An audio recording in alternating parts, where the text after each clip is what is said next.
Mi ricordo.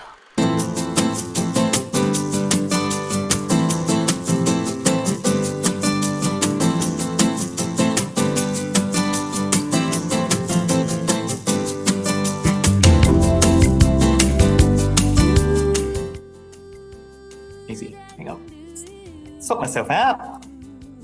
Cold, I'm hot. What am I doing? All right. Hi, I'm Simon, and I've been a Tina Arena fan for 30 years. My favourite Don't Ask song is incredibly difficult to choose. Let's think about that run. Those first 4 tracks of Don't Ask, which are Chains, Heaven Help My Heart, Sorrento Moon, Wasn't It Good? Like, that is as good a 4-track run as any in the history of Australian pop music. And I think each of them holds an important place for me. I think about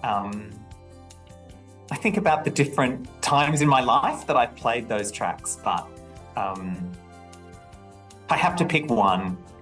I'll go for Wasn't It Good, just because it's a classic and it's timeless. Wouldn't you know it?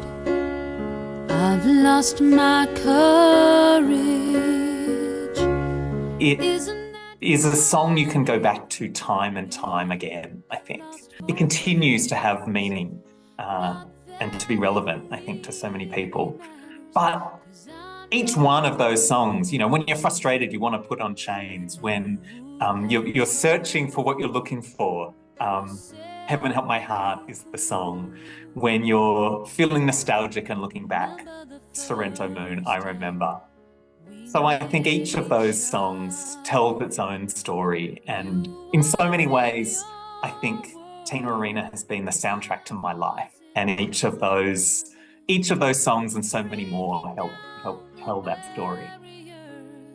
We broke all the rules, but wasn't it good? When I think about a memorable live concert experience, I can't help but think about when I saw Tina in France.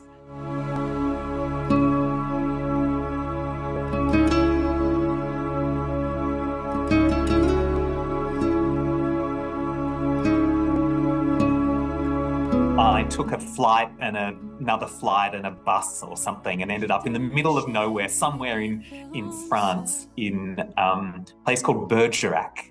And I was there on my own in, I would say, 2006, where I didn't speak a word of French, but everyone around me was, of course, excited and talking.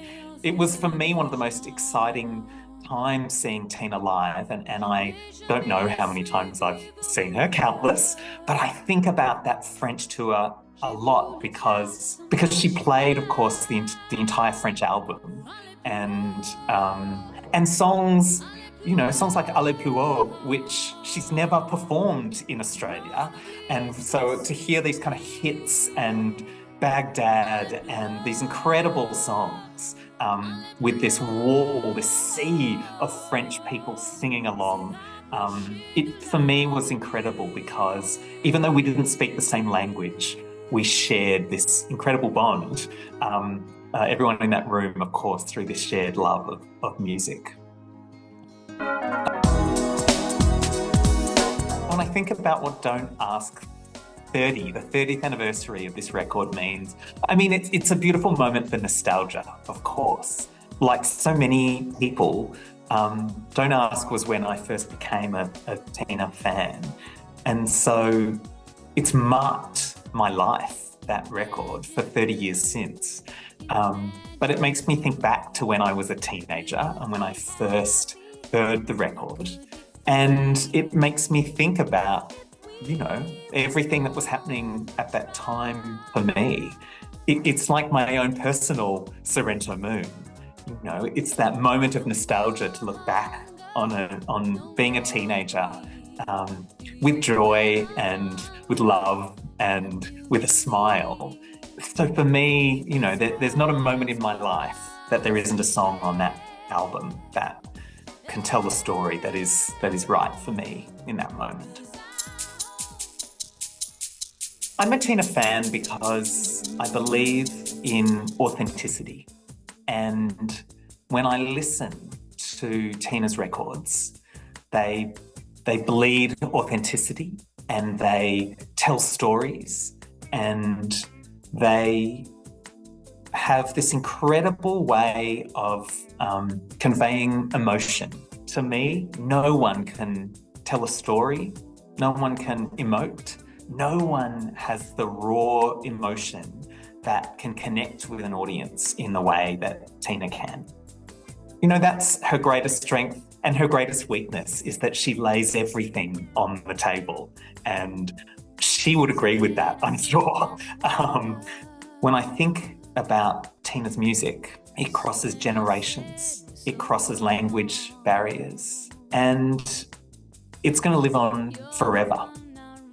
And I feel grateful to have had that music in my life, and I feel excited knowing that there's still plenty more music to come. Fingers crossed. Can you hear me call?